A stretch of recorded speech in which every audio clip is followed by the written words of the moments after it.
after the busy day yesterday, today we have like just take like some time, like maybe 5-10 minutes, just to hear from you, your thoughts about yesterday. And then we are going to hear from Eric, yeah, who is there, Eric, to share like his work. And then after, I think we have a coffee break to come on time.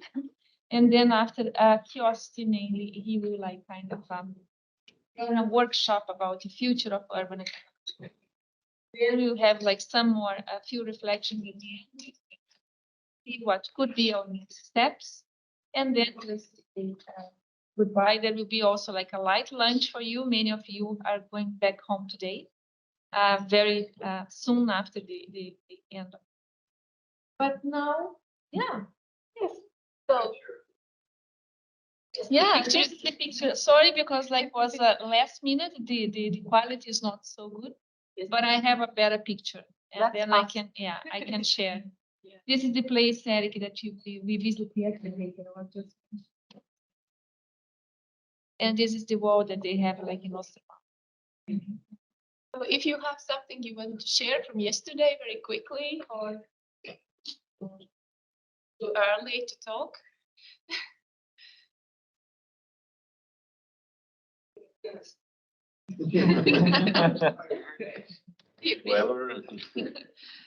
Yesterday was very nice, and it was really great to meet all of you. And yes, just maybe I can highlight that you can still talk to Paulis about his experience in urban beekeeping. So if you are curious about this topic, then talk to Paulis and coffee break. Yeah. Everyone tired, still tired. So we had very interesting discussion about mushrooms and future, but we will keep it to that future workshop. Yeah. Yeah. But then I think maybe I give the word.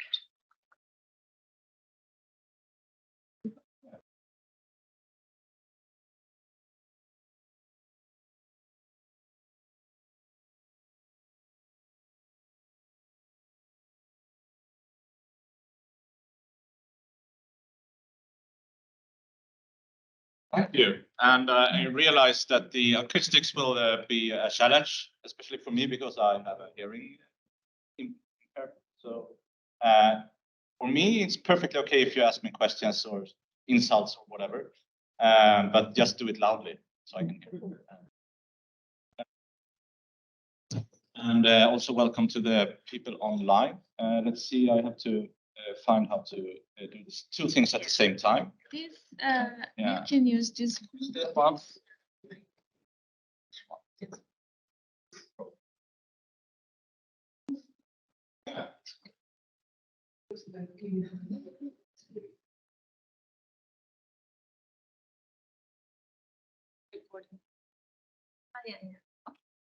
But that's okay. Yeah. Okay. So thank you for inviting me and allowing me to talk for a couple of minutes about this subject. And I'm happy to be with you. I looked at the list of people here and I realized that you are much more knowledgeable, many of you, than I am on many of these subjects. But I will try my best to give my perspective.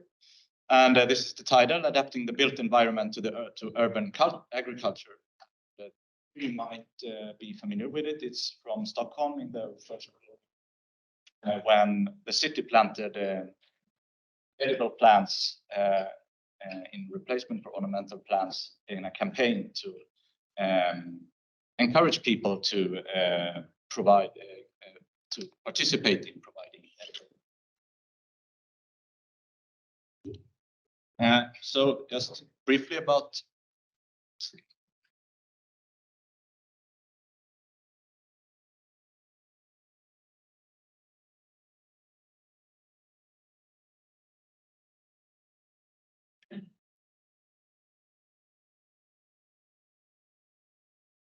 Okay. That's just where I live. Thanks. It works.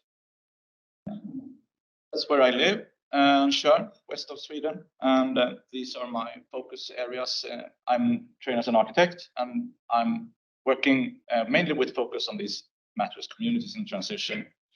I do permaculture design within architecture, resilience through architecture and social building. So I work, and yeah, as I said, the quality really went down. So it's hard to read, but anyway, I work with eco-villages. I work with community planning processes with groups around the country, mostly in Sweden, or only in Sweden, I would say. I work with something called social or collaborative building, practical building together, and I work with metabolic architecture, food producing houses. And some of you might be familiar with, I hope all of you are familiar with permaculture in one way or another, have heard about it. And there are 12 design principles that I use quite a bit in my design work to help me to understand systems and try to make the right choices. Because that's the tricky thing, even if you know what to do or what you want to do, they're all captured in these design patterns that we have learned and fall back to working within them. So we have to find pattern languages that helps us do the right thing. I think permaculture is a very useful tool. And now you couldn't read what it said, but those are the 12 design principles. This is my home base at the cooperative Egnahemsfabriken at Tjörn. Maybe I can come back to that. It's a gardening and self-building platform that I'm a part of. And I will, if I have time, I will say some words about what we're doing practically there. But I wanted to start with just this big picture in a time, once again, where we live with this acute threat of actual something that could be turned into a world war. And it's worth considering that we live on a very fragile position. We have this 20 kilometers thin band of blue around the only place where humans can walk freely without a life-sustaining technical life support system. That's our thin line. But actually the thin line that we all depend on is much thinner than 20 kilometers. It's about 1 meter. It's the incredibly complex and diverse circular economy in the mulch, the topsoil, the biologically active soil. That's the thin line that we all depend on. That's where that's a living system, a living thing, and it's a finite resource. It's sensitive, and it's literally the place where the dead return to the living, and that's where that miracle happens. And that's where nature stores this structured capital of nutrients and trace elements that have been captured over eons. It's the life-sustaining system. We are happily, maybe not happily, but unfortunately, rolling tanks over that finite resource and killing it, compacting it. But tanks are not the only problem. I would say that my profession has done more damage to this planet than military. The architects are dangerous species. It happens to be that land is constantly in the way of the house, and then there is soil there, and then we take away the soil. And we do that without much caution, without much requirements to compensate for the soil that we are killing. And that this happens in cities all over the world constantly when we erect new buildings and new roads and airports and harbors and what have you. We kill the planet where we put the houses. And I think for me, that's a starting point, because clearly that's not sustainable. If we have a finite resource and we consume it to do ephemeral stuff, that has to change.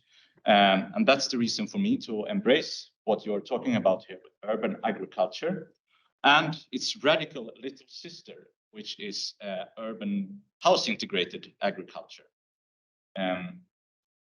So if we want to live in cities at all, I don't know how many of you are living in cities, but a great deal of the human species does. And if we want to continue doing that, we need to change our oversized footprints from the cities, and we need the cities to grow up and take care of themselves to a larger extent and to provide for their own needs in a much larger extent than what's happening today. If we look at a typical modern human habitat, and I made this diagram to try to show a common pattern. Where do we draw the resources from that we use? If we have, you see energy outside of the circle, food, nutrients, water, materials, tools, labor. The resources that we use, consume, they come from somewhere. Where do they come from? Well, we can look at how much comes from the site itself, the local area, the regional area, the national area, and the global area. And taking a typical Swedish pattern of a typical Swedish city today, it looks something like this. Only a minor proportion is from within the limits of the city itself. A bit more from the regional area if it's well integrated with its upland. And most of the stuff we consume, it comes from a national level and from an international level, and global sources. And Stockholm, for instance, brings in around 3 million portions of food each day. So that's the pattern that we live in cities. And of course, that differs a lot between countries and cities, but in Sweden in general. We could move, if we take urban agriculture seriously, we could move from this current pattern to this one. And that would mean cities that are much less dependent on long-way transportation and long-way fragile networks that strengthen their local economy and increase the urban resilience, and of course also lessen their footprint on the world around them. This would be wise urban and global politics. And for me, I thought this was a fantasy until I started learning more about what we can actually do within city limits if we set out to do it. At least theoretically, we could get to that point. And then one necessary key to unlock that, if you're asking me, is to use architecture. Because architecture can change how we do stuff. They can change how we behave. They are not just about the look, they are about the function on its very deepest level. Before going into some concrete examples of what this means, I would like to share a very simple example with you, or an observation, you could say. This is a lot of meat. A study done by the US Department of Agriculture some years ago showed that for each % of urbanization that we get, we also get an increase in how much meat, poultry, eggs, based products that we eat with 1%. So people move to the cities and then they start to eat more meat. And that is happening everywhere.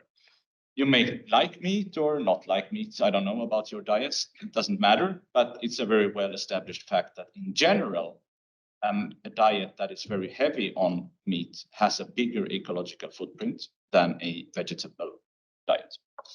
So the question is, why do we start to eat more meat when we move to the cities? What's happening? And that's where it becomes interesting, I think, from the perspective of a little architect, because partly I would say architecture is to blame for this. Having a more vegetable diet is very easy if you live on a farm. It comes naturally. If you live in an area where you have close farmers around you in a village, or if you have access to a kitchen garden of your own, the vegetable diet is accessible and cheaper. As soon as you start to live in a city, and in the types of cities that we build today, the possibility for you to get involved in doing anything in the local environment around you that has to do with your food, with your providing food for yourself, or getting vegetable food becomes very difficult. And somewhere between 80–90% of all urban dwellers in Sweden at least lack access to gardens or to a local farmer. So the kitchen garden and the small scale production for your own needs or for the local needs, they are made impossible through architecture and city planning.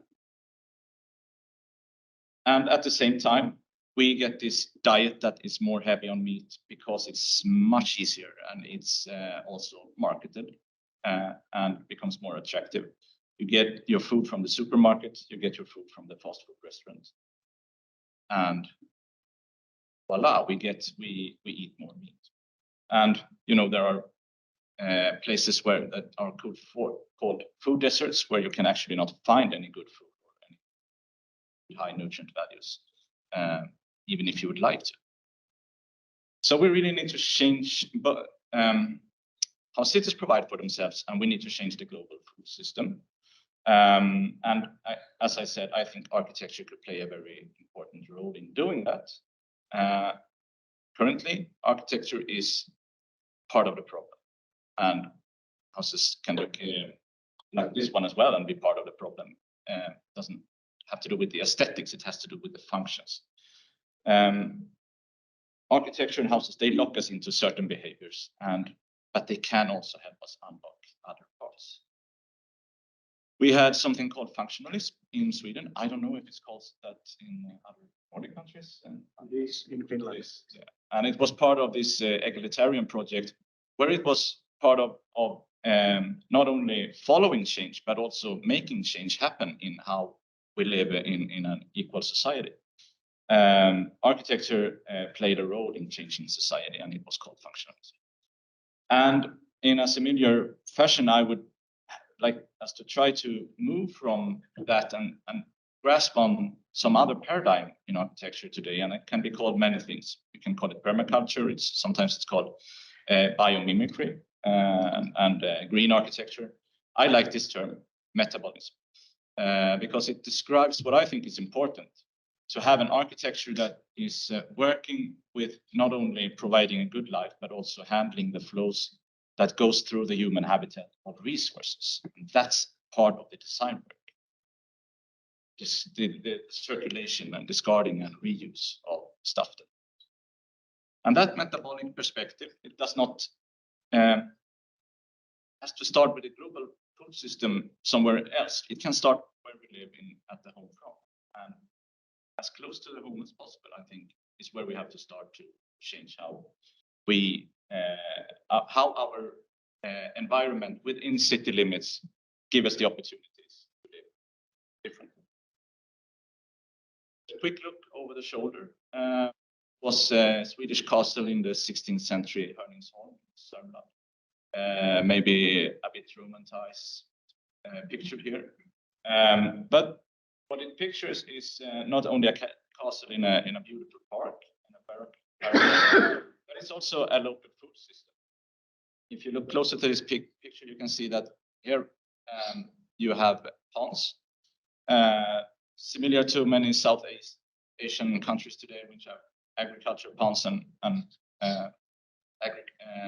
cultivation integrated. Illustrated here from Sweden in the 16th century with the fish system integrated. And the living environment in this case was integrated in the production environment. And that puts some demands on how we design the production environment. It needs to be beautiful, and it needs to be regenerative to close the cycles of nutrients. And that was something everybody could participate in, and did participate in by natural choice. The nobles could sit on a toilet like this and read rumors and poop, and the poop was returned from the manure pile to the cultivations, and that was part of the food system. That's my inspiration for how we should live, not necessarily collective, but the circular approach. So, yeah, I've been part of a loose constellation, time or more robust constellation, and at times we have been more of a network, a different group of actors and people. We have been working on this concept, exploring ideas around how to integrate agriculture, not only in urban settings, but also how far can we push it to get it inside apartment houses. And we've done a couple of case studies around the concept of the resilience house. Now it turns fascinating because we put this presentation in this other file, and it changed the look a bit, but it doesn't matter. So the basic idea is that we want to look at how to make an urban apartment building that combines a good life environment.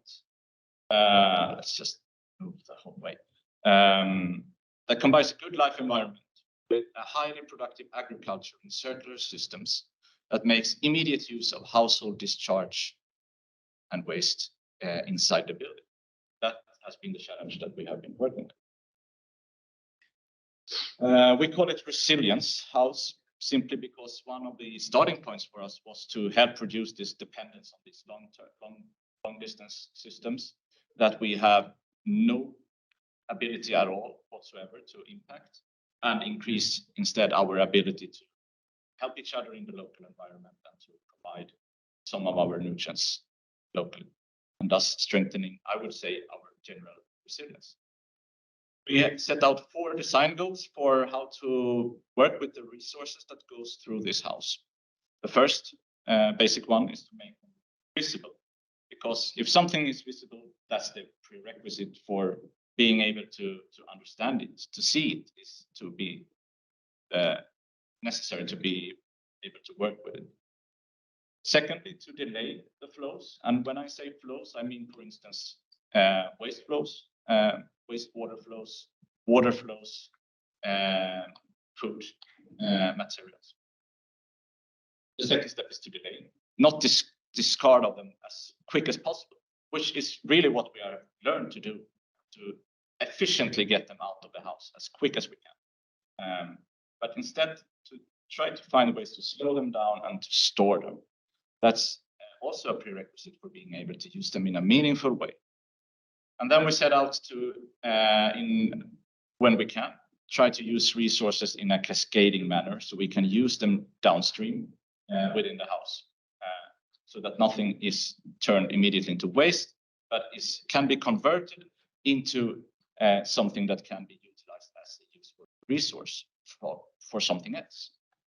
And fourth, which is the hardest one, to try to recirculate within the house, never leaving the habitat if possible, to make resources regenerated and recirculated again.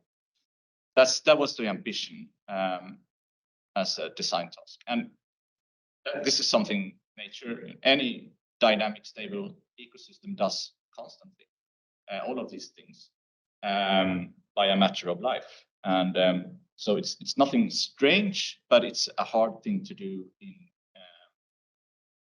for us in the way we are building houses. So, as I said, this concept for the resilience house has gone through some case studies, and we have done some different configurations. And this one was our third case study. It was adapted for a site outside Gothenburg in Flora. And we had a developer that wanted to try to build this on a plot just close to the main railway, actually, entering Gothenburg. And so we did this case study, and this house consists of around 2,000 square meters of space, floor space, around 20 apartments, 60 inhabitants. This is the entry to the apartments on loft balconies. And this is the shared stairwell where you get up to the balconies in the corner. And that's the corner you see here in the middle of the picture. And then we wanted to try out this idea of integrating agriculture with the apartments. How could that be done? And we did it in 2 systems, 2 main parts. The first one is a similar one to the system that you visited, I think, yesterday, some of you, with an aquaponic one, aquaponic system. And it consists of 2 parts. It has an hydroponic part, a cultivation in a greenhouse that we put on the roof, best sun location. It's with the local regulations, that's considered an attic. And then we put the fish farm in what could be a storefront on ground level. So it's visible from the streets. It has windows out to the passersby.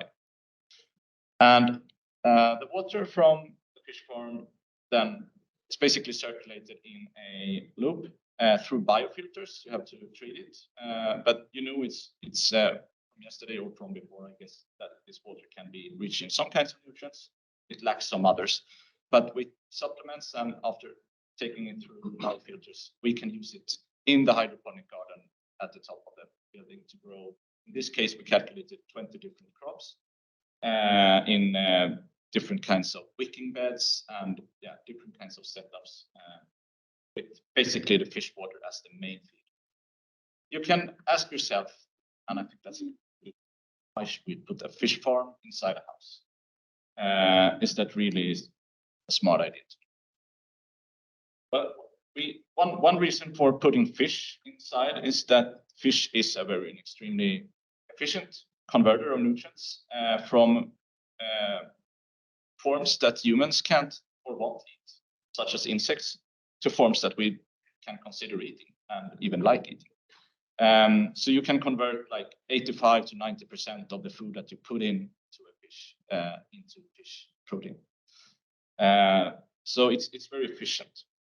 Secondly, what's good with fish is that they are living in water, and water can be kept in containers in a way that you cannot keep other land-based animals inside a building and still make sure that they have good life conditions. So you can integrate it in an apartment house. We have aquariums everywhere. It can work with living in the same environment. It can also be placed in a really very broad spectrum of spaces. Doesn't need to be this big industrial space. It can be a normal retail space. You have to make some minor adaptations. You have to work with ventilation. You might want to work with some securing for some potential leaks. But it's not different worlds. So it can be put in spaces that can be flexibly adjusted to host something else if fish farm won't be there forever. And another good thing with the fishes that we design for this tropical species, we designed for Clarias and tilapia that our team member Niklas Wennberg is growing. And they are very fast growing. So he grows 150 kilos of fish for 1 cubic meter in a short period of time. And so they are extremely well adapted also to living in small spaces. And they are rich in protein that can supplement a vegetable diet. We had on the team Niklas Wennberg. I don't know how many of you have met him, but I know that he's around talking about this project. He has a company called Pond Fish and Green. And he did this, he built 8 years ago, he built the first in-house fish farming in Gothenburg. And then he built the second one just close to this site to experiment with and also to demonstrate and to develop this idea of integrating this function into a normal house. And well, you can say that it does come with some challenges to integrate a fish farm in an apartment building naturally. But we did reports looking through them, and especially based on the experiences that Niklas has done in his fish farm, all of these challenges can be handled quite sufficiently as long as you are aware of them. So that was the one leg. The other leg that I'm more into, I must admit, was yeah, I think this is the really interesting part with integrating with the living environment, is what we call an anthroponic cultivation system. It's directly linked to the apartments and the inhabitants. It's placed in the stairwell. We allow the stairwell in this case to grow a bit compared to how I mean, a typical stairwell, you try to shrink it as much as you can because it's just space that is wasted. But if we can make the stairwell space so it can bring some income, then you can let it grow, and then it can also be a more social space. So we use that space to put in a hydroponic cultivation in 3 floors.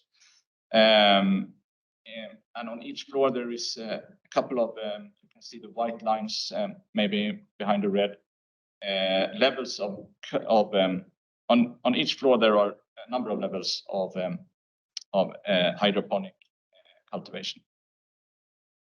And that's connected to a unit that we put in a small basement.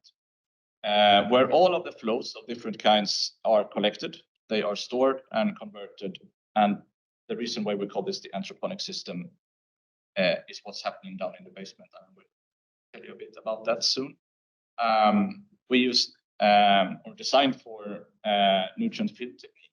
These long connected tubes where a stream of nutrients and water trickles through constantly. And this is not suitable for all kinds of vegetables, but leafy greens and fruit-bearing crops are particularly good and can be planted here. So this was, if you look at the plan, the basic set, the farm in the stairwell. The green lines here are the planter tubes stacked vertically like this. So you have that, and then you have within the red line the area where inhabitants, visitors, people can move freely, and it's open visibility between those parts. So you can get a feeling for the farm, but you cannot enter it freely. So this is the farm, and this is the way when you harvest, when you take care of it, when you plant, you move along with a cart along this way. That's basically how we operate it. This is just some and just to images to give you a feeling for the space. And in the entrance room at the ground floor, we want this, like the green walls, to have this sense of entering more of a jungle feeling. So what you see in the background is actually the last step in the treatment plant for the grey water. Yeah, I showed you some design patterns from permaculture just to be able to show you two of the patterns that we use here. And it's in Swedish. It says use the margins is the first one, and integrate instead of dividing. Those are two design patterns from permaculture that we try to have here. Now, some other design patterns that I also want us to consider here is, because I think the first one says capture and store flows. If we only put in a farm in a building and then we bring in all the nutrients from outside, then I think we have not achieved very much. The really interesting thing is when we can capture and store flows within inside and use them to cultivate something, cultivate a yield instead of create. That's what we have to do. And what we did was we had these 3 pipes out from the apartments. We split the urine, the feces, the grey water. And the reason for that is because they are so different in what they contain.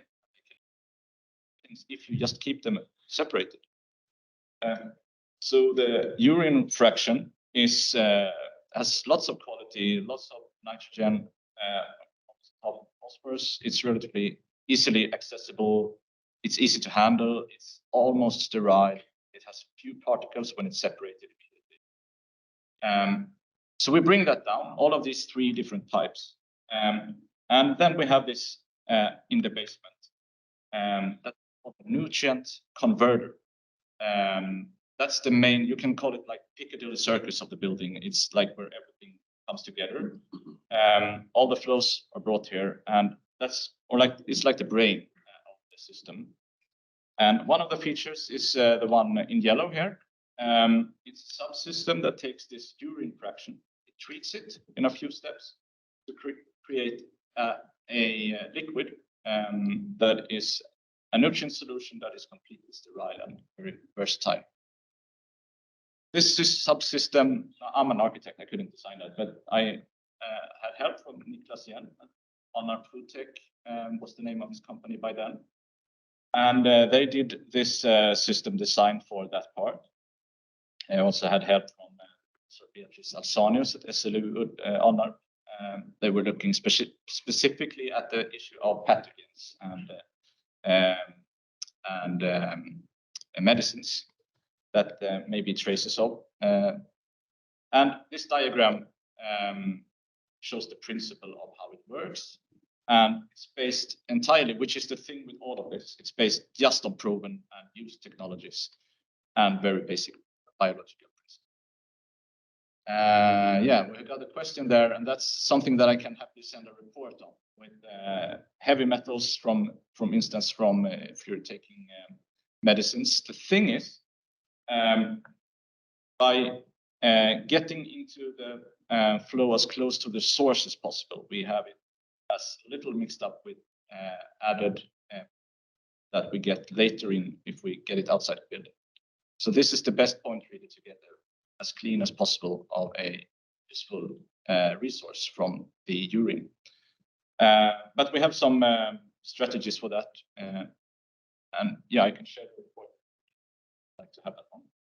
But so it's based on basic biological principles. It's almost like you have this ventilation heat recovery systems. This is the same thing. It's almost the same technological, I'd say, complexity. It's not very complex, but instead of converting heat, it converts nutrients. That's something I would like us to consider to have in buildings.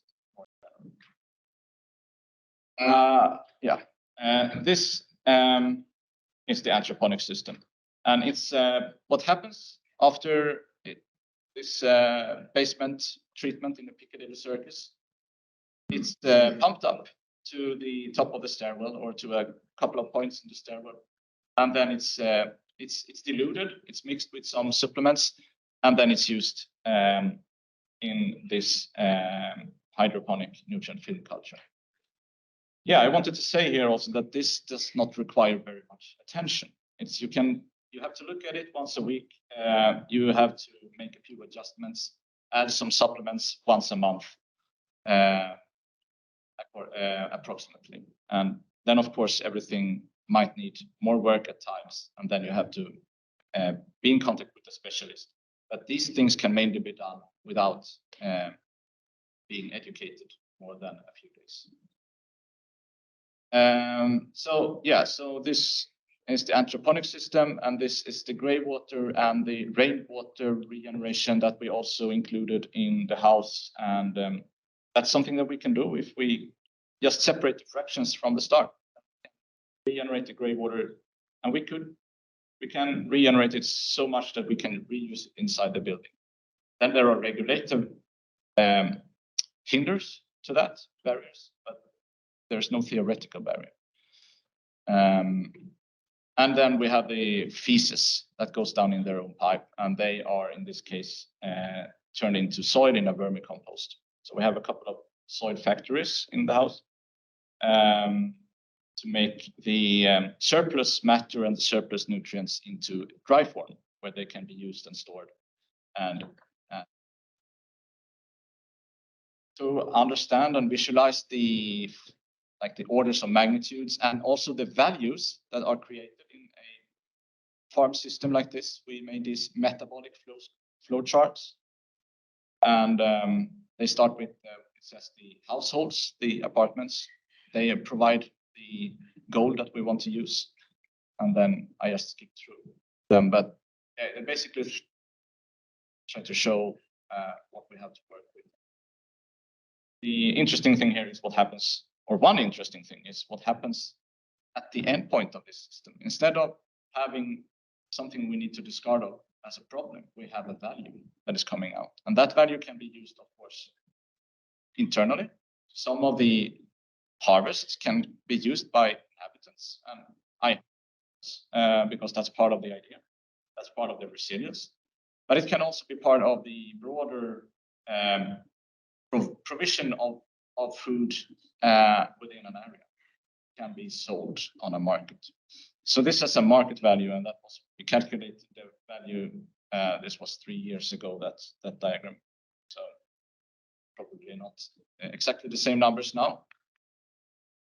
Yeah, overall, around 15 to 30% of the urine is converted to a liquid nutrient solution that can be used immediately. And that the reason why it's not more is because it's too much.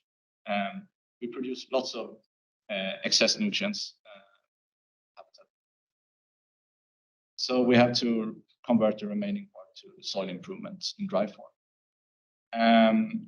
of the feces can be turned into soil and heat, of course. And yeah, we can meet 90 to 98% of the total water needs with regeneration and rainwater. And the solar cells that we put on would cover, this system does need some electricity and it could cover 20%, around 10, 20%. And the production would amount to, in fresh weight, 90% of 90 tons annual production was our estimate or calculation, I would say, leafy greens and fish. This would create 4 to 5 permanent jobs, some low-paying jobs, some a bit mid-paying jobs. We need all kinds of jobs. It would generate, and this is interesting, I think, a larger income from the farm to the property than what the apartments does, and the farm occupies 1/5 of that.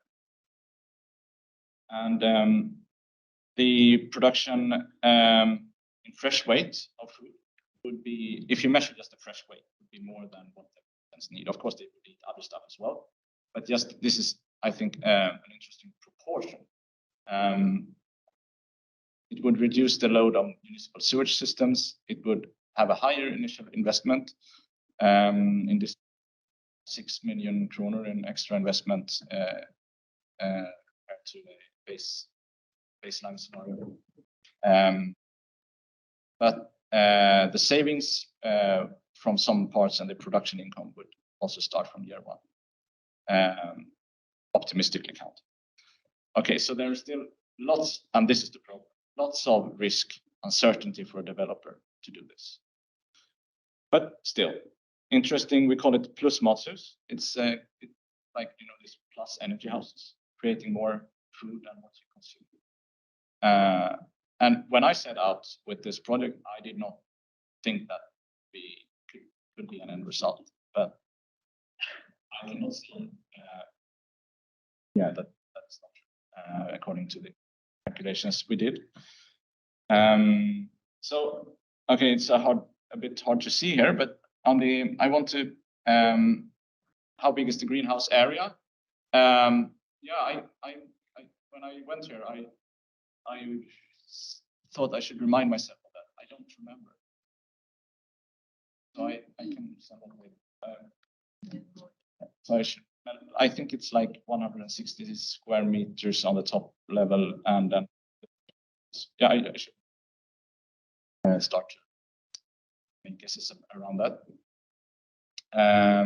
So, but one thing here, we, which I think is interesting, to see how do we change with architecture, how do we make lessen the impact of houses on the environment.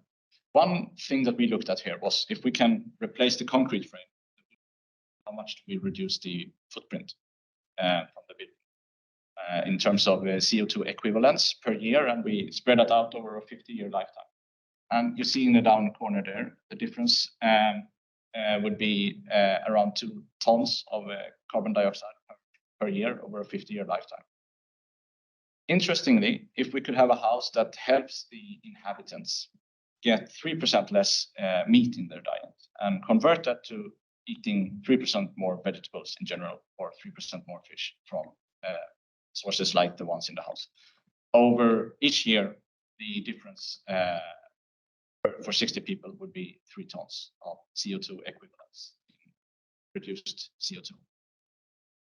And so the effect of changing habits is large. And if we would replace, if we could make this so nice and convincing that you could have people replace every 4th meal that is today, again, a meat meal with a vegetarian, by putting urine plants on their plates. There are some challenges there, but if you're able to make this convincing enough to instigate changes in diet, that would amount to a huge difference in reduced footprint for the house as a metabolic unit.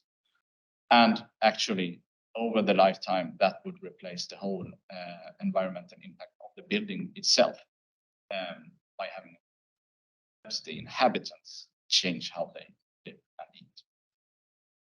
And also just by reducing the distance between food production and consumption, we achieve some immediate big benefits, because today lots of the energy is used in these two, the phases of transportation and sales, processing, packaging. So those are things that take away. Now I have 10 minutes. I will completely skip through this. This is another case study we did, and consider that you don't have to. Yeah, you can make a resilience house in many ways. Huh? Apartments, one we're skipping.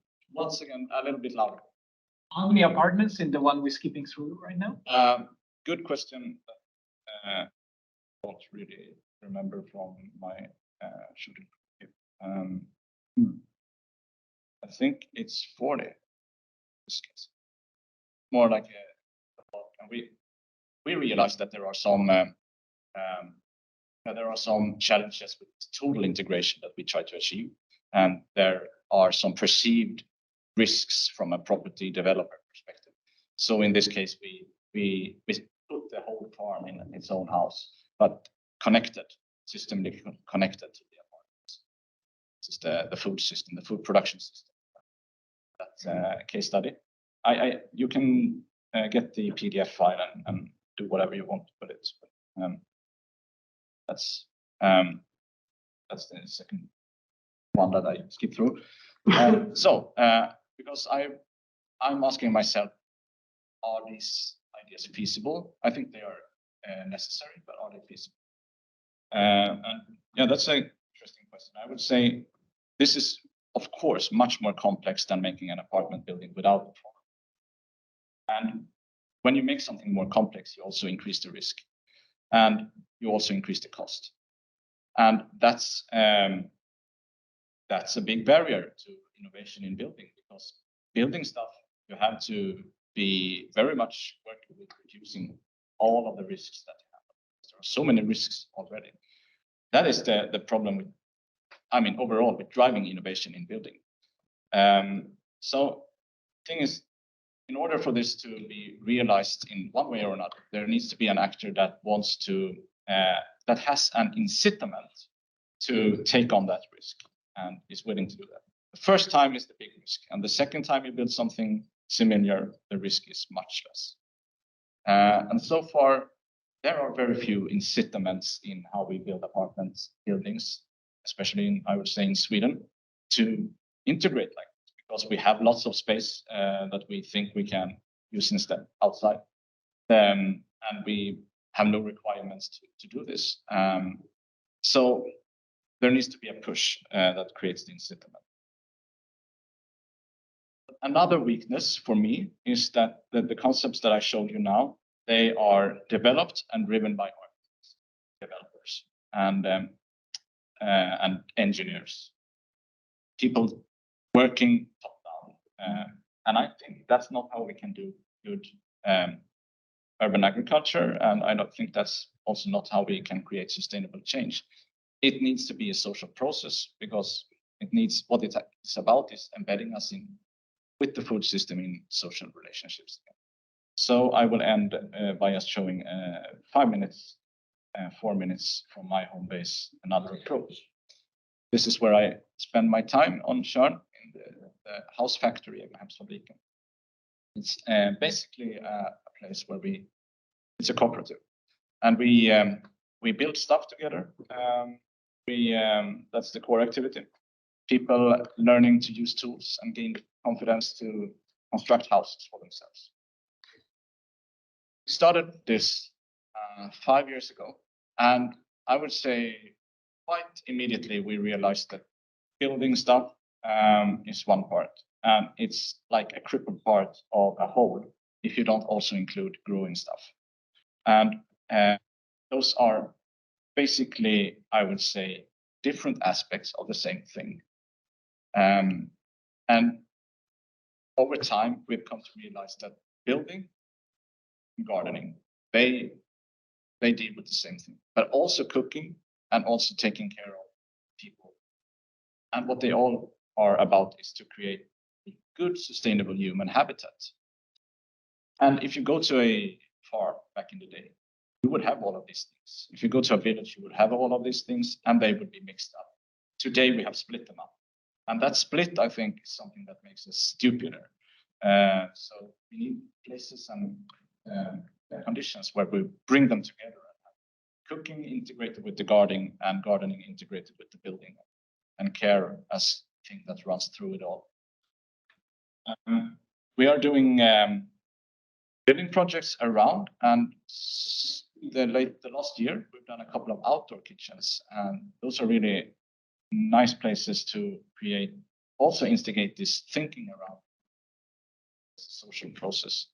One is from Spring Gothenburg. This was our first outdoor kitchen build, 2019. We also built our greenhouse. And this one has been very important to us because it's in the middle of the garden. So it creates kind of the connection between everything, and it's create this very close connection from the soil to the table. That's something that we need to reestablish today. So getting the cooking back in the context of growth. And now we're trying to take these these broad or ambitious concepts that I started talking about into a much more down to earth, I would say, or maybe just more low tech, scale down approach with this concept, which is it's basically as it says here, it's an urban homestead. It's an idea. Try to explore a typology of a small vertical farm in an urban place somewhere, where you don't put something that makes a big footprint on the ground, and you get inspired by the homestead way of living. You are able to combine different income sources and production from different primary production from different sources. We did this proposal for the city of Gothenburg in winter, and we placed third in a competition. So unfortunately, they shortlisted it, but we did not build it. So we're very interested in building. Yeah, sorry, or happy. Sorry. Oh, I'm sorry. We're interested in doing it. So, but where? But it's I find this approach very liberating, because we can start with much more with a much smaller backpack of things that we need to have included. So it's very versatile construction. It's a modular construction. It's open. It's low tech. It's cheap. It's movable if you'd like to move it. 12 by 12 meters in total, 3 by 3 meters per module. It's very productive if you calculate what you can get out of it. And it has a minimal footprint on this soil that I started talking about, where you can put down a living environment and keep the soil below it. Or asphalt, if that's what you have already have, which tends to be the case. Now I want to leave some space for a few questions if you have. That was what I wanted to say. Thank you.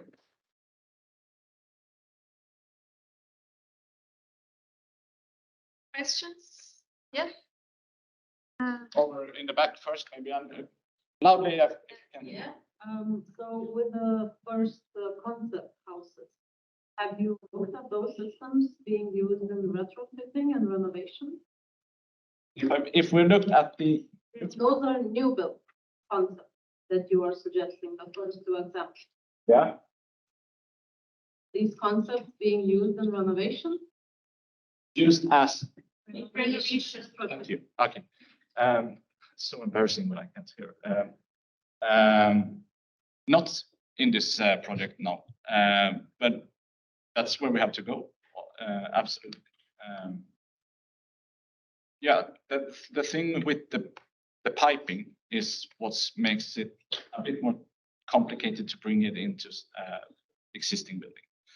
I think we should have that as a requisite when we build new stuff, to always have things as 3 pipes until you cannot have it in 3 pipes anymore when you bring it outside as far as possible. Yeah, that's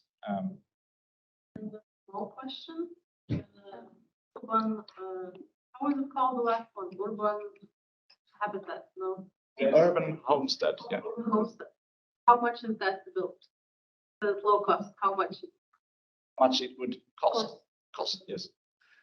Does it cost? Yeah, we calculated it to in this case around 1.5.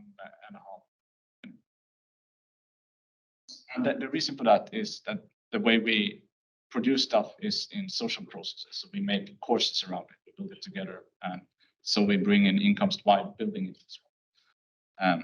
So around 1.5 million.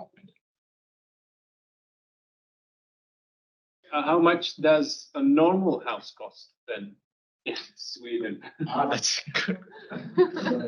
And so this was the one you were asked about this. I mean, what we do in the place in Amsterdam, we're based tiny houses, lots of tiny houses. Yeah. If you have a tiny house, those are tiny houses here. They are 9 square meters, which you can do a lot with. But a house of that kind costs you around 300,000. A house of like 30 square meters costs you around 1 million if you have a house. Talking about the Swedish crowns. Swedish kroner, yes. Euros. So, so like 1 million is like, yeah, maybe you can convert it now. 100,000. 90. Yeah.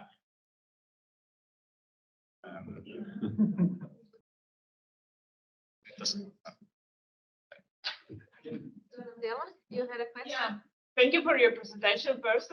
And then I'm curious about the maintenance, especially in the project where there is the aquaponics. And so how do you foresee that? Will there be the residents that will take care of the maintenance, or? Yeah.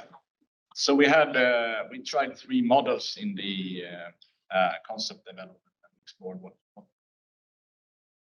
residents are involved, and it's part of connecting residents to the world and each other. And that would not result in such a big exported value, but it would result in other values.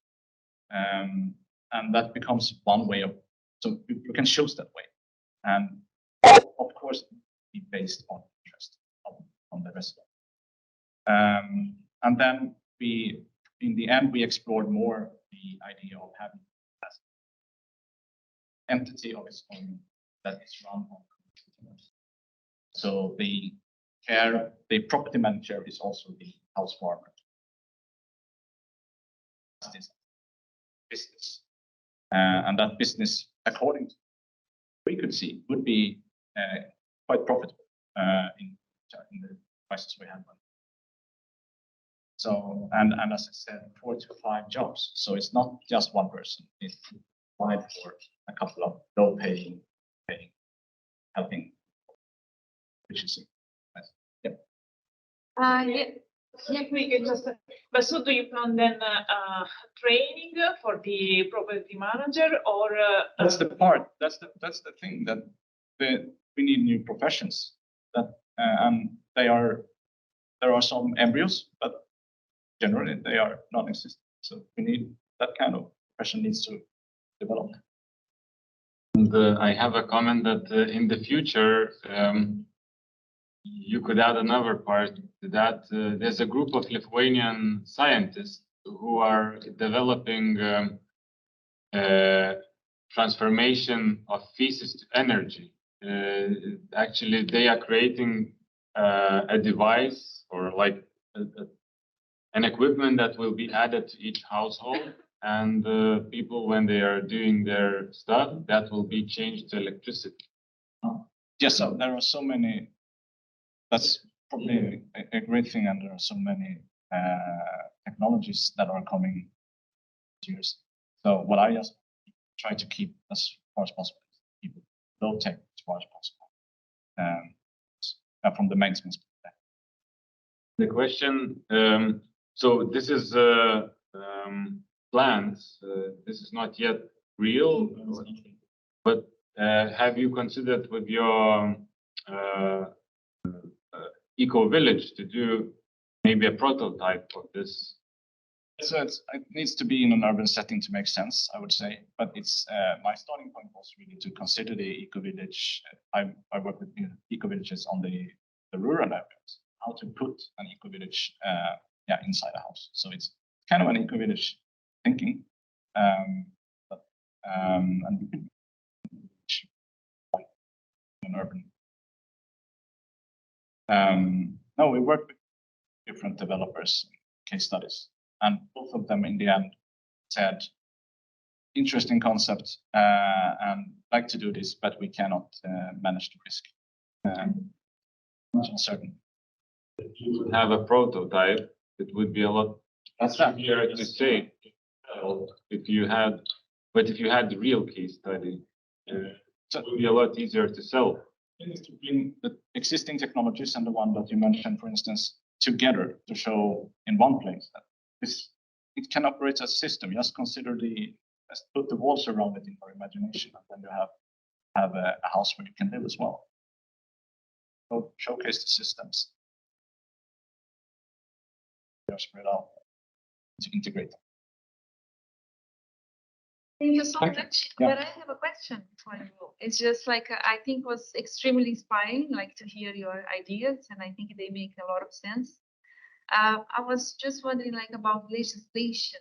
How would this be like, for example, like I believe that there is a lot of barriers, like to actually to make this a closed system, because if I understood right, like all the waste is kind of recycled, like inside of the building and like to become. So how it is like in this? There's lots of regulating hurdles and barriers. And just for instance, with bringing in regenerating water, and you still bring in, if you're connected to the municipal water system, you're not allowed to regenerate and pump in your own water into that pipes.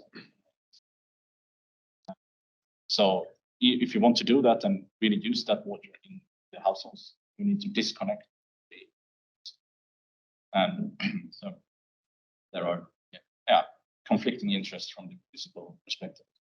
So and when it comes to regulation, like all food producers, they have to adhere to the same rules for making the production safe. Nothing different here. All of them are that kind of regulations. I would say that most of this work we did before Corona. There's greater hesitation to mix in, for instance, use of the byproducts of human waste now than it was before.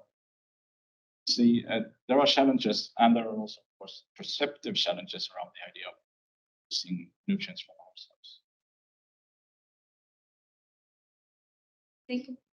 I would probably say on the contrary, because of the war, people are much more, or farmers in general, are much more open to using sludge, for instance, because the cost of fertilizers has risen.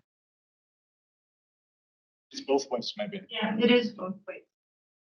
Maybe people are more afraid of like this. Yeah, but the golden, I mean, urine is regularly used in allotment gardening now. I mean, it's gaining more and more acceptance. It becomes tricky when you want to use it for commercial production. Construct a picture of future urban agriculture in 2040. And here are the steps. I will explain what they mean. Environmental scanning is nothing else but the discussions, webinars, what we have had during these workshops in Oslo and Helsinki, and here in Stockholm. And also the site visits. They are kind of all belonging to this environmental scanning material. And your task is to, what we have learned, classify them according to this PESTEC analysis. An example, like if you want to add something under the social, it's like a elementary school pupils. What kind of curriculum they should have? It's like a one variable. Curriculum of the elementary school pupils in urban agriculture. And then there are different values. In that worst case, there is nothing at all. On the contrary, in the best case, it's a kind of integral part of the curriculum. And then there is something business as usual. There is some schools which have it, some schools don't have it. And then there is a transformation where you describe how these things have changed during next 20 years. And not only environmental scanning is describing what is the state of affairs today, but you should also think about when you are describing, drawing the picture of 2040, the megatrends like climate change, urbanization, technology transformation, sorry, and biodiversity loss, that they are all the time going on, independently what we are doing actually in the urban agriculture. And then there are trends which are more local and which you know best, know what is going on in your societies, in your local, regional, national societies, which you think may happen. And then is the worst thing, the most difficult thing is weak signals. You know that there is something which may have an effect, but there's a very little information on that. And these are also welcome if you can identify themselves. Not necessarily it's have to do.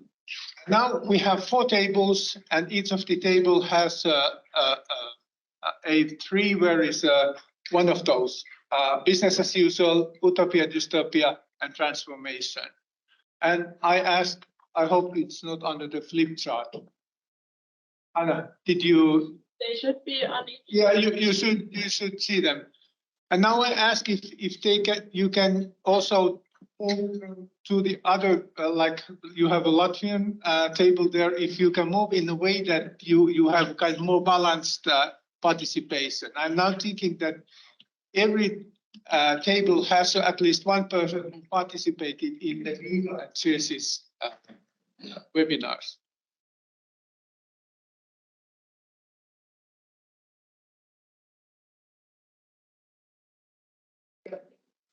Ladies and gentlemen, sit down for a while.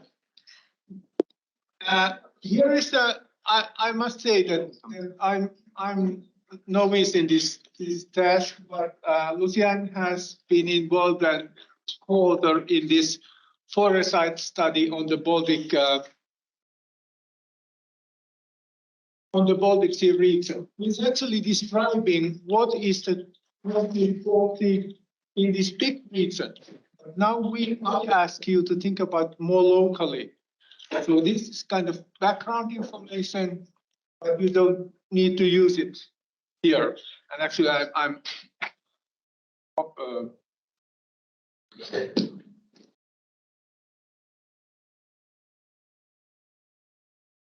yeah. And this is what you have as a background information. But as I said, in this time what we have here, I ask you to use those workshops and discussions you have been involved. Just to list according to this PESTEC analysis, things which you think are important when you are developing urban agriculture in 2040. And then megatrends, trends, and signals. When you are writing, please add those trends you think are important when you are developing your vision, and also describing how these megatrends are affecting the vision you are actually building.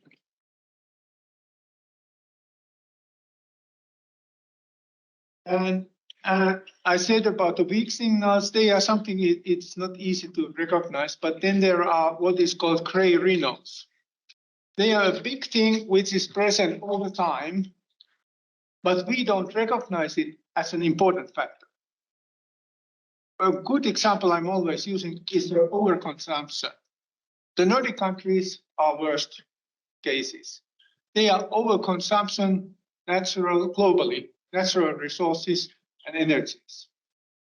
So that like Norway has consumed all the resources which, as according to fair share of the resources, global resources, by the end of March. Rest of the year, Norwegians are over-consuming. So they are taking the resources which are not actually belonging to them. And the other Nordic countries are not that much better. And then black swans, they are like a really dramatic events which are changing the society total, like Fukushima catastrophe. Suddenly there was tsunami, it's destroyed one nuclear power plant, and it changed that part of Japan quite a lot. These are things which are kind of emerging suddenly. We know that they are possible, but we don't think that they will be realized. These you should also think about when you are thinking about future urban agriculture in 2040. And also we have those, Anna, you have dealt those, the A4s, where these PESTEC classifications are there. I have also taken some notes from the earlier webinars, especially that one which is of Norwegian strategy for urban agriculture. Simply because it was structured in a way that it was quite clear and well thought, and there is so much expertise behind it. But it's a Norwegian thing, and you are representing your own nationalities, cultures, and way to do it. Therefore, I really ask you to add something to that.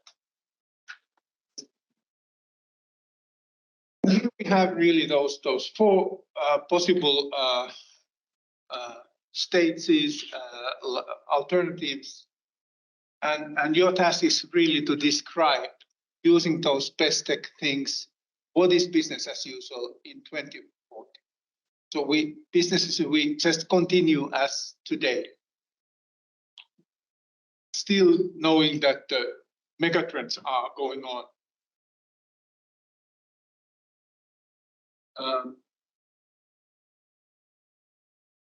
And there's one more thing. There is when you are describing the things, there should be kind of internal logic. Internally, there shouldn't be much contradictions in your pictures. There can be kind of course, the four different pictures have a totally different worlds, and there are contradictions. But in your world, it should be coherent.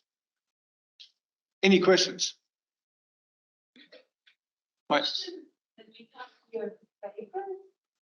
And you write there like at least one variable under each PESTEC category, and then you indicate the trend, megatrends which you think are the kind of most important in your picture, and you indicate the trends, and you immediately know something like gray rhinos, black swans, big signals. But and this is very iterative process. So it means that it continues after your work. I compile them and make a first draft of that and send you for commenting. And then we continue develop this future urban agricultural concept. Groups, please. We start from Utopia. Very good. Thank you. Positive. Yeah. Next, instructions. We have 10 minutes time. Every group indicate one of the PESTEC categories, only one PESTEC category. First, indicate what is your image, the title of your image, business as usual, or transformations, or utopia, or dystopia. And then you indicate the one basic category, if you think it's most important, and you indicate the variable which is under that category. And then you also indicate the megatrend, which is the most important in your image. And then we go from the table. And we start with the. We need to speak now. Yes, please. I think we just made everything together, and since we are Utopia, we have the good news.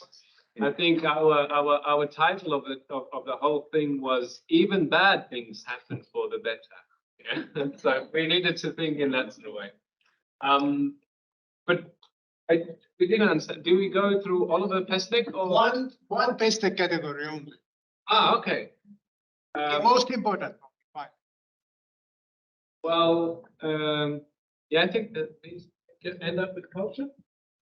Yeah, we choose C, culture. And the variable under the culture, how did you formulate it? We don't really have formulation, but in Utopia, everyone is vegan. It's a cultural thing.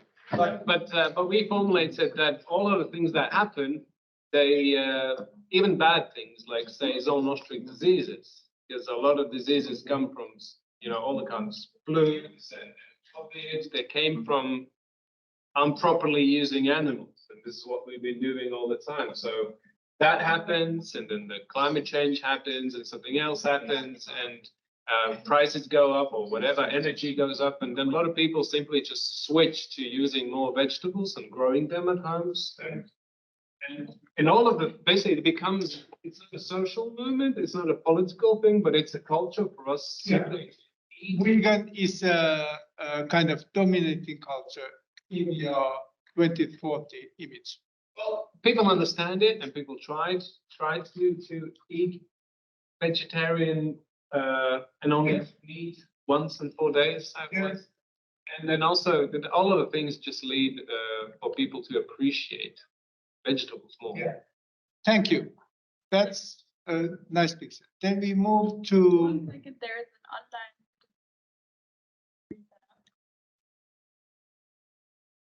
Quite long. Okay. If we can take it when we have. Open the chat there, people can read it as well. I think we go to dystopia now. Thank you. So, And we take comments after this round. So in dystopia, we discussed a lot something that was not exactly PESTEC. So we looked more into this loss of biodiversity, on collapse of ecosystems and extreme weathers. So it's part of the best category environment. Yes, yes, environment, right. Yeah, yeah. And then we identified rhinos, weak signals, and black swans. Okay. And one of the shocking moments was that the rhinos are already very, very many. We are actually living in the world full of rhinos, which is soil contamination. For example, in Paris, you cannot eat eggs that are produced in Paris because of the dioxin pollution in the soil. And also water ecosystems are not part of collapse. If we look at the salmon farming and the way the diseases are transferred. And the Baltic Sea also risks to become a fish grave in 2040, so fish grave only. Yeah. And weak signal, what we noticed, looking more at the maybe society and health perspective, is that already very poverty, like a high poverty part of society consumes a lot of sugar. So there is high sugar consumption because they don't have access to more healthy food, even not of the vegetables that the Utopia offered us. So people that eat sugars, and that means type 2 diabetes, large part of society. Yeah. And so it means it's part of the culture also. Yes, because we have a fast food generation. Yeah. That haven't experienced healthy and good food. There are allergies and intolerances to food. And also the way how the poultry, pig and meat is produced, how it's grown, already at this point is already very unsustainable. We are already living in this topic if you look at those sectors. Thank you. I think now this is this topic enough. And we move to transformation. Yes, our group, One best variety. yes, we choose social, and our babies born today are 17 on 2040, and that's very hard age to be 17 in the future's world. It's already today, and it's been earlier. So we would focus on these kindergartens and agriculture, them to educate the future teenagers and our kids already. And that has been the trend, I assume, in Estonia, and we have also a bit like these greenhouses and kindergartens with the forest trips and all that stuff. And slogan is youth is green. Sad. What else we have?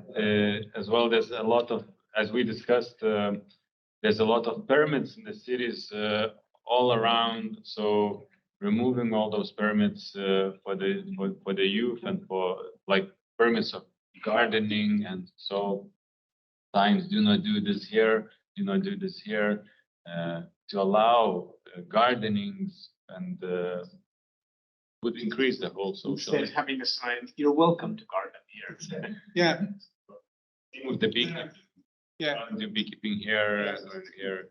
Well, Thank you. Sounds good. Sounds like a two-way answer spoke. One of her teams was that not forbidden, you should show them about. And then the most challenging thing, business as usual. I think it's, I personally find it always the most difficult thing to think, continue like this till 24. What are your views? Pessimistic.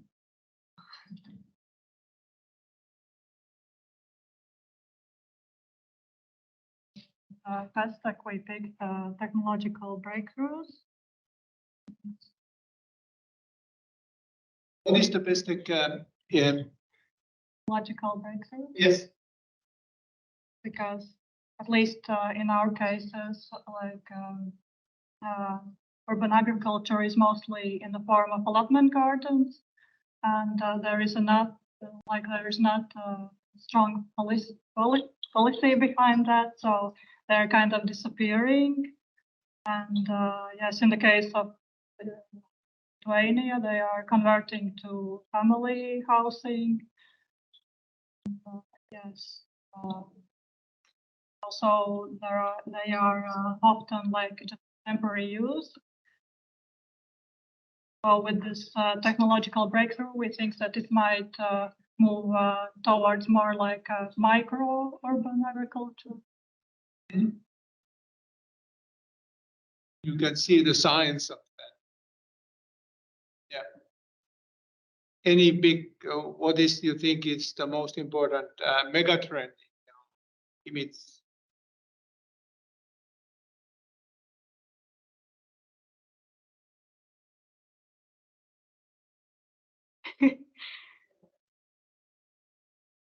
Yeah, we think it might be the technological development. Yeah. Sounds like a lot. Thank you. And now we take the online participants chat. Where approximately, Is that comment that? that's one. Say it again. First group, that's the reaction, first group that sent. Okay, very good. Population density. So it indicates it's more like urban chains. Really, I don't really agree with, I don't have argument for, but I think maybe we might have to do that.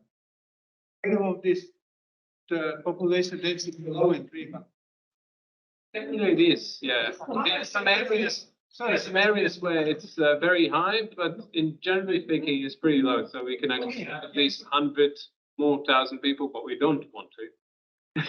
You know, we want to keep it clean. But about the food deserts, I need data for this. Because I imagine food deserts,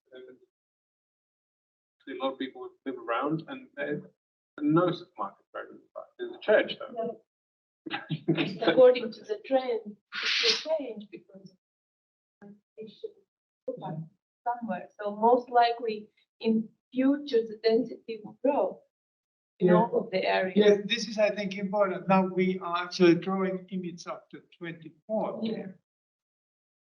Yeah, so what will be actually, Martins, maybe you know best, what are the prospects in your city? Regarding Like a density.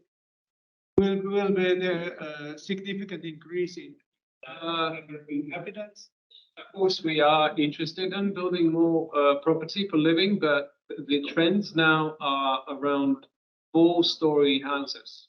So it's more like a Scandinavian way that you have new living quarters, but they are very low density and there's more trees with parking space, but also a lot of green areas. So no one is now in today and in a very visible future, no one's doing 9-story houses with a very high density. So it will grow a little bit, but it's not going to be the subject. Okay.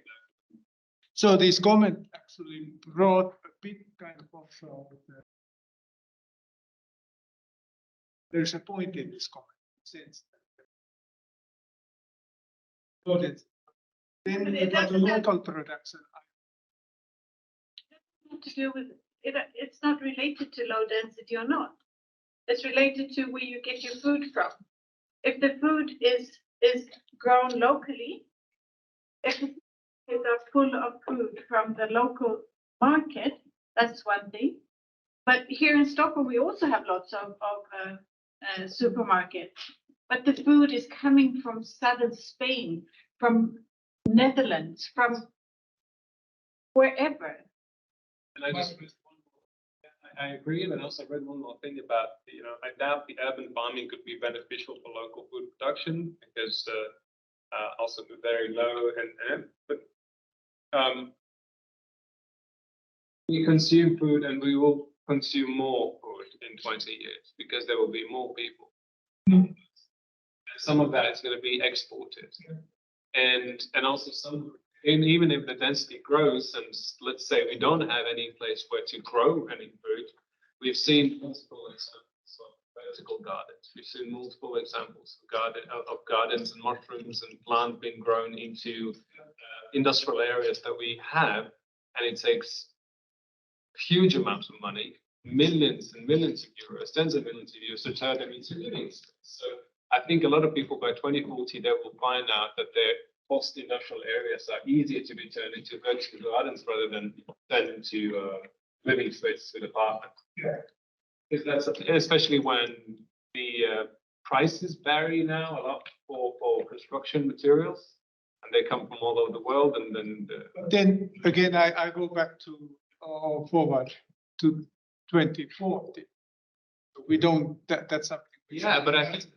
Actually, we had a discussion that there's one mega trend that we thought ought to be included, but it wasn't there, and it was just like a subject of conflict, because when the European when the war in Ukraine started, suddenly everybody knew what kind of gas they're using, what kind of energy levels they're using, how much does growing a plant cost.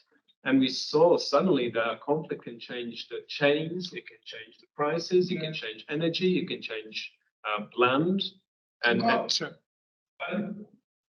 Conflict. I think also Maria was something that I can hear from your talks that it's about the culture. You're not dealing in several small items, but it's way of thinking. It should be changed so that you prepare local your food what you are producing by yourself. Yeah, definitely. In those mechanisms you indicate that you through the conflict you realize that okay, this is something I should. Okay, I thank you very much for, please leave the notes there. I will compile them and like it go to my. Great, thank you. Thank you all for your great work. Friendships. And it was such an We would like to thank, and some of you have to run to the airport, so we wish you a safe run. It's just, yeah, it's like, I hope that we had fun, like this 1.5 day that we have like met new people and also have the opportunity and more contacts and so on. We are getting to the end of this project. We hope, like we are thinking as well about like how to continue in some ways. So there has been like a side conversations about like in future applying for some money and so on. I mean, like, it would be really cool if you can actually like do something together, or like, or some of us, or all of us, or like, or if you find some ways of like doing something, like taking a positive. I mean, I think it has been quite positive already, but if you can like build up for the future, like of your own networks, just do it. But I hope we can keep in touch. Yeah. From our side, we will send out like the information from this the PDF from the presentations of today, and also like the contacts of like all the presenters. I would like to thank you very much, like to the Baltic, like cases that presented yesterday was really insightful, like from our side. Yeah, this was like a Maya that came up like with these 2 cases, Ruta and Tim. So thank you so much. It was very, very inspiring. I hope that you also have enjoyed as well, like the presentations from Nordregio, like these 2 and the study visits as well.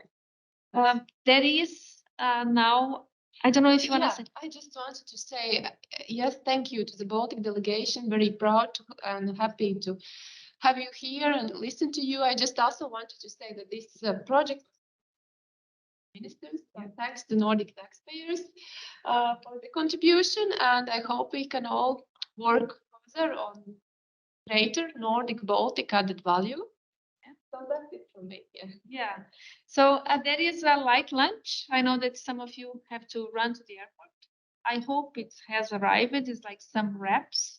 There is like only maybe 5 of them or so, or 7. They are like a vegan, and there is 2 other options vegetarian. So we have like to just like make sure that who is vegan to take the vegan ones. Yeah. But yeah, have a safe trip home, and let's keep in touch, and please just reach out as well, like to Nordregio, to myself, if you want to know a little bit more about us. Yeah. Thank you. Okay, And thank you.